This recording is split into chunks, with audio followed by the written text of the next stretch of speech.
Nepsy with News Nation. I was hoping you could talk about the impact of the government shutdown now being over and the effort to get federal workers paid. Well, our Council of Economic Advisors said that it cost about $15 billion a week, and it accumulates to maybe 1.5% of GDP when you account for multiplier effects. And their current estimate is that 60,000 Americans, not government workers, have lost their jobs because of the reduced economic output. Affordability has become a key word after Election Day last week. How has President Trump, from your perspective, made things more affordable for Americans? Oh, I mean, the first thing that we've done is we've stopped the runaway inflation. And the second thing we've done is we pushed policies that have caused incomes to grow a lot. But we understand that people understand, as they look at their pocketbooks and go to the grocery store, that there's still work to do.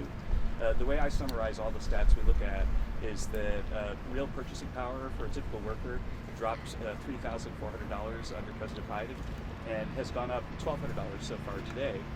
But Americans rightly are frustrated that they're still $2,000 short.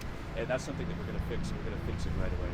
Kevin, Swiss negotiators were coming to D.C. last night to talk to the White House about a trade deal. Do you expect there'll be an agreement there? I wasn't participating in that conversation last night, so I've not been read it yet. On the economic impact of the shutdown, you mentioned that it will impact the GDP, quarterly GDP number.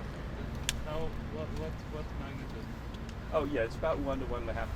I think that at the beginning of the quarter, we were expecting a 3 to 4% GDP number in the fourth quarter, which would be consistent with the numbers over the last two quarters. And so now you're looking at something about half of that. How realistic are these $2,000 tariff checks that the president wants to send to all Americans? Is that actually going to happen? Well, it's something that will require legislation. But if you look at how much tariff revenue has been coming in, then there would actually be enough room to cover those checks and not go into the rest of the budget. So yeah, there would be enough money to pay for the $2,000 checks. So are you actually actively working with Congress to try to make that happen? And we're actively studying the matter and getting the numbers straight so the president has all the choices he needs to decide what to do. You talked about the impact on... When can furloughed employees expect to get paid back? We expect that people were actually brought back in as essential employees a couple days early so that the furloughed employees can get their checks as soon as possible. And I was really pleased to see some of my furloughed employees show up today, and there's a lot of hugging and smiling. I think that the payments will come probably early next week. Next week? I think that's what maybe even before.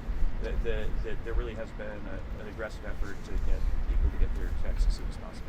Can you talk about the lack of economic data this month? How much is that going to impact you going forward, especially as you're talking about that issue of affordability?